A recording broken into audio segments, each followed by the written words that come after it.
Set చాలా మంది lateral entry కోసం టీజీ సెట్ అయితే రాస్తూ ఉంటారు. దీనికి సంబంధించిన షెడ్యూల్ అయితే రిలీజ్ అయింది. దానికి సంబంధించిన డీటెయిల్స్ చూద్దాం. ఆ డేట్స్ వచ్చేసి 14 జూన్ నుంచి 18 జూన్ వరకు అయితే అవకాశం ఇచ్చారు. ఇక నెక్స్ట్ వచ్చేసి సర్టిఫికేట్ వెరిఫికేషన్ జరుగుతుందండి. దీనికోసం 17వ తారీఖు నుంచి 19వ తారీఖు వరకు అవకాశం ఇచ్చారు. ఇక ఆప్షన్స్ పెట్టుకోవడానికి 17వ తారీఖు నుంచి 21వ తారీఖు వరకు అవకాశం ఇచ్చారు. ఆప్షన్స్ ని ఫ్రీజ్ చేసుకోవడానికి 21వ తారీఖు లోపే మనం ఫ్రీజ్ చేసుకోవాల్సిన అవసరం ఉంటుంది.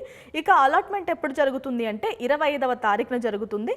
Payment of tuition fee and self reporting through website. మనం ట్యూషన్ ఫీజు ఎప్పుడు పే చేయాలి అంటే వన్స్ అలాట్మెంట్ అయిన తర్వాత 25వ తారీఖు నుంచి 29వ తారీఖు మధ్యలో మనం అనేది పేమెంట్ అనేది చేయాల్సిన అవసరం ఉంటుంది. ఇది ఫస్ట్ ఫేజ్లో. ఇక ఫైనల్ ఫేజ్కి సంబంధించిన ఇంపార్టెంట్ డేట్స్ చూద్దాం. మొదటి ఫేజ్లో రాని వాళ్ళు ఫైనల్ ఫేజ్లో అయితే అప్లై చేసుకోవచ్చు.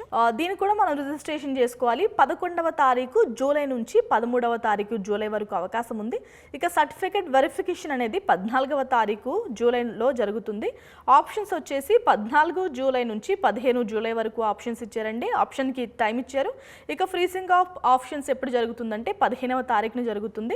ఇంకా అలాట్మెంట్ ఆఫ్ సీట్స్ ఎప్పుడు జరుగుతాయి అంటే 18వ తారీఖు జరుగుతుంది. పేమెంట్ ఎప్పుడు పే చేయాలి అంటే 18వ తారీఖు నుంచి 20వ తారీఖు మధ్యలో చేయాలి. సెల్ఫ్ రిపోర్టింగ్ కూడా వెబ్సైట్ ద్వారా ఈ టైంలోనే చేయాల్సిన అవసరం ఉంటుందండి. మనకి ఏ కాలేజ్ అయితే అలర్ట్ చేస్తారో ఆ కాలేజ్ దగ్గరికి వెళ్ళి రిపోర్ట్ ఎప్పుడు చేయాలి అంటే 19వ తారీఖు నుంచి 22వ తారీఖు మధ్యలో గనక మనం సెల్ఫ్ రిపోర్టింగ్ అనేది చేయాల్సిన అవసరం ఉంటుంది కాలేజ్ దగ్గరికి వెళ్ళి.